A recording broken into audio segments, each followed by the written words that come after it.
The Batman Part 2. Is it coming? Are we ever going to get it? Are we going to have a 7 to 8 year gap between the original Batman and Part 2? Well, I have a lot of updates for you guys today. Welcome to the channel, everybody. Jimmy or Chaos, and today it's all about the Batman 2. We're going to talk about the rumors swirling around about a major secret in Gotham's past that might actually come back to haunt Bruce Wayne.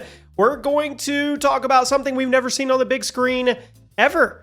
Maybe we get the Court of Owls as well. We'll talk about that and the actual release date for this. We now know when we're actually going to get this, and I'm not too happy about it, to be honest with you. So we're going to go over all the news, leaks, rumors, confirmations. Make sure you guys are subscribed, drop a like, and remember, I read every single comment on every single video. I'll tell you this, Matt Reeves and the team, they've been busy.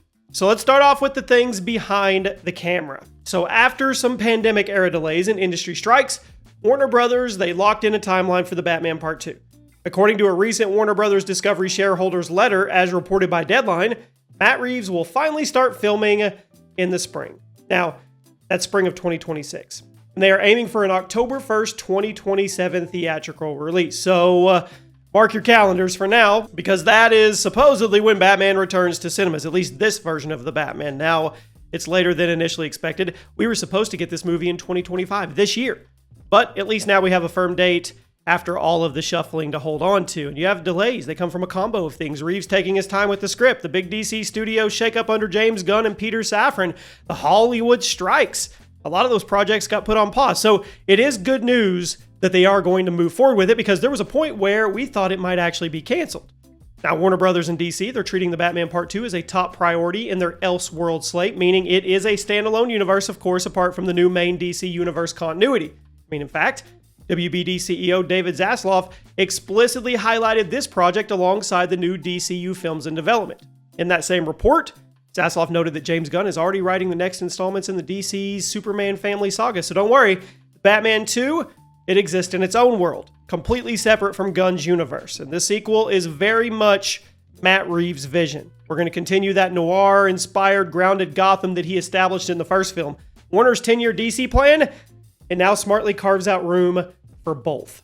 Reeves' Batman saga is in Elseworlds alongside the mainline DCU reboot, which we'll do a video soon about the new Batman DCU movie as well. So we've got Superman Legacy, we've got Supergirl, we've got Woman of Tomorrow, we've got a new Clayface movie. Those are all on the new DCU docket for 2026. And the Batman Part 2, it's doing its own thing. So if it does start filming next spring, which is actually right around the corner, we'll be good. Now let's talk about the stuff that we really like to dive in here. Leaks, rumors. Matt Reeves is dead serious about keeping this story under wraps. In an interview, Reeves revealed that the script for Part 2 is literally being guarded like a Wayne Industries prototype. They put the script in a special locked pouch with a code just to prevent leaks. Imagine writing a script, and your script is so valuable, your words, your ideas, and your story are so important and worth so much that it actually gets locked up like it's in a movie. That's gotta be a really weird feeling. Now, Robert Pattinson himself had to use a secret code to access it, since at one point he was reading it while he was in New York. Yeah, it's seriously like the Batcave vault for screenplay. Reeves isn't taking any chances after seeing how internet rumors can run wild. In fact, DC studio co-CEO James Gunn chimed in on social media to squash some unfounded rumors, which is what he normally does. Gunn said that only 6 of us have read the script. No one knows anything. And he urged fans to stop believing the nonsense when it comes to random leaks that come out on X and across the internet, because they don't know what they're talking about. He was specifically debunking claims about certain characters, more on that in a moment, emphasizing that everything you've heard is a total guess or made up. So in short, we've seen some wild plot leaks on Reddit and Twitter, so take it all with a grain of salt. Reeves and company, they're not leaking it. Now, what we do officially know from Reeves himself is that the sequel story will keep Bruce Wayne at its core, of course. Reeves said he never wants to lose Robert Pattinson at the center of these stories, meaning Part 2 is going to dive even deeper into Bruce's character, not just Batman's crusade. I like that, because while the Batman 2022 showed us year 2 Batman consumed by his mission, the sequel might actually explore more of Bruce's personal journey and psychology. Reeves hinted that this time we'll see more of Bruce Wayne the man and how he actually copes with the chaos in Gotham on top of the Batman side. In his own words, the first film was very focused on Batman. The next one is being crafted to keep the focus on Bruce's emotional arc. So I fully expect a character-driven approach here. Even as bigger threats emerge, I mean, he teased that part 2 will introduce ideas and concepts that have never been done before in this way, which that's a bold claim. We've seen a lot of ideas and concepts in superhero movies, especially Batman movies, so who knows? Now let's talk about something that's really important. New villains, new enemy, the mystery. Who everybody wants to know, who are the bad guys? You have to have the bad guys, and they're just as important as the protagonist. I mean, we've got so many, right? So many options. Matt Reeves dropped a hint. The main antagonist in this sequel is a character that has never really been done in a movie before. So, I mean, that blew the doors wide open. Think about it. Over the decades, Batman films, we've seen just a few. Joker, Catwoman, Penguin, Riddler, Two-Face, Bane, Scarecrow, Poison Ivy, Mr. Freeze. I could go on if I could think about them. So who's left that qualifies as a never done on film? Reeves' comments seem to rule out iconic repeat villains like Joker and Freeze, who, yes, they were done back in 1997 together, and points toward more elusive enemies. Maybe Hush. Maybe the Court of Owls, maybe Professor Pig, maybe Hugo Strange, maybe Clayface. All of those are in there. There's mixed thoughts on some of those, of course. At the end of the day, the easy road is Joker. The easy road is Riddler. The easy road is Bane and Scarecrow.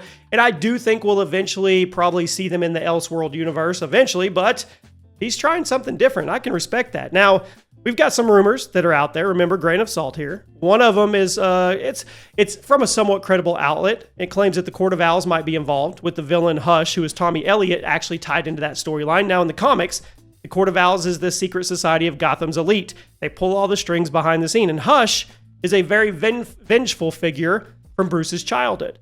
So this rumor specifically suggests that Hush could act as a Talon, who is an assassin for the Court of Owls, making it a 2-for-1 villain combo. And if that's true, I think that would qualify as something new for a Batman film.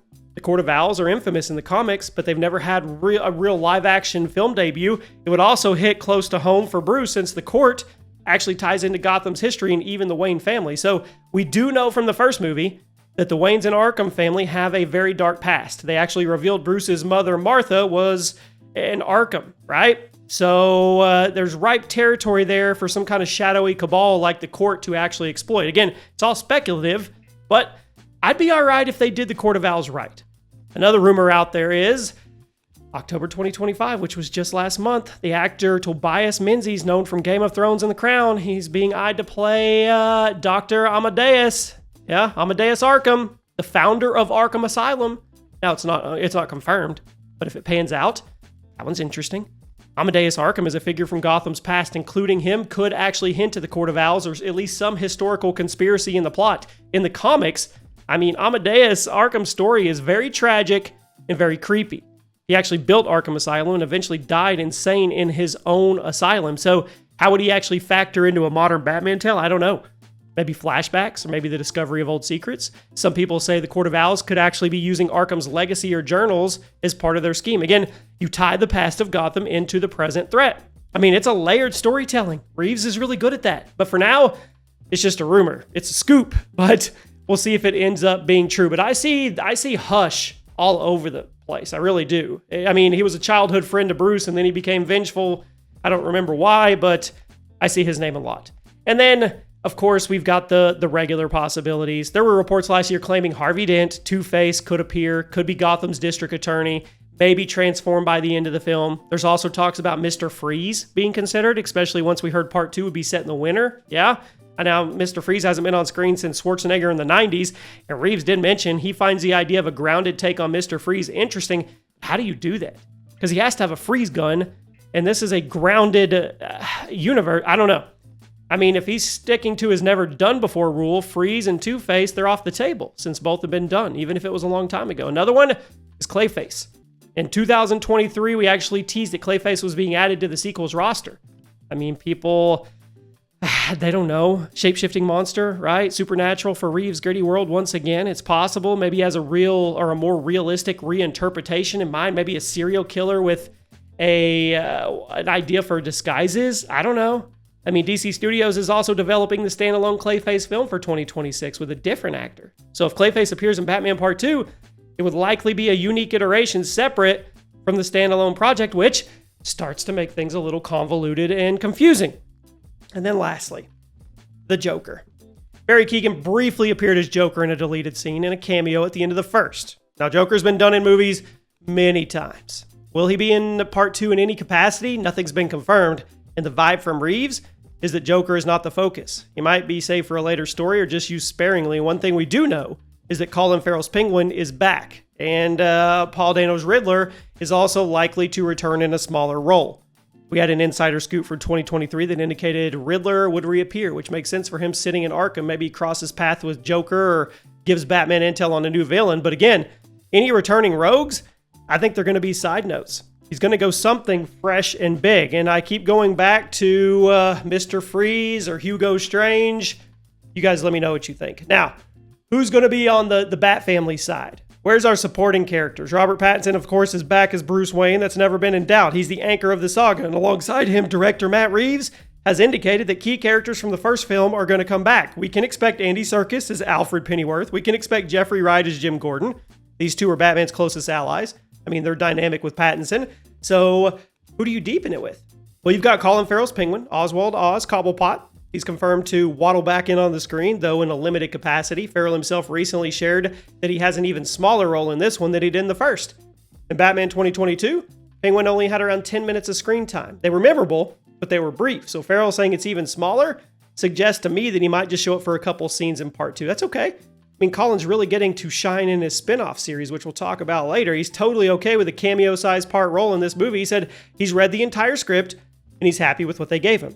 In fact, he teased that the script is deeper, scarier, and the stakes are bigger this time around. So coming from a man playing Penguin, that's a good sign we're in for a much darker ride. So while Oz may not monopolize screen time in part 2, his presence in the underworld, it's there.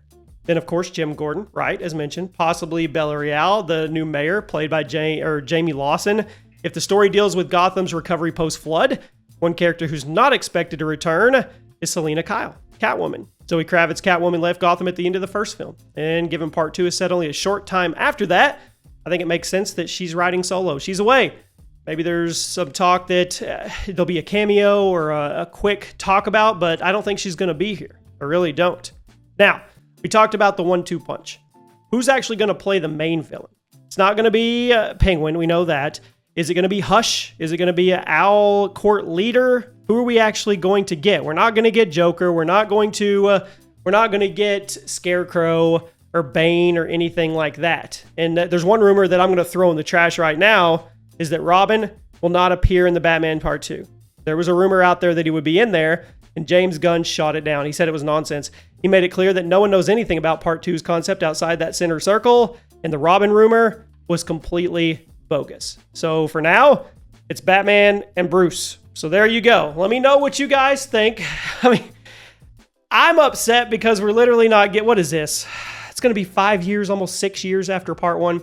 I think they all say that that's okay. It's normal, and you have all these movies, and then you get the sequels later on, and it's perfectly normal. And I think they even give references as to why it's normal in other films that have done that in the past. I don't care. When you put out the Batman and everybody's excited and you get that momentum going and that snowball effect, and then you literally wait 5 years, a half a decade to give us another one, that's way too much time in between. Even if you sold the people on it and you know they're going to go watch Batman regardless, it's just like Spider-Man. Come on, 3 years. 3 years is perfect to get a sequel to a good original movie. That's just where I'm at. I mean, look at James Gunn. He's literally already working on the second Superman. He's not going to wait 5 or 6 years to put it out there. I think maybe you're not missing out on momentum because it's Batman. We're going to watch it, but you're also doing the community a disservice. You're handing them something on a plate, and then you're kind of ripping it away, which I don't think is right. Anyway, let me know what you guys think. If anything new breaks, I'll cover it, and I'll see you guys soon.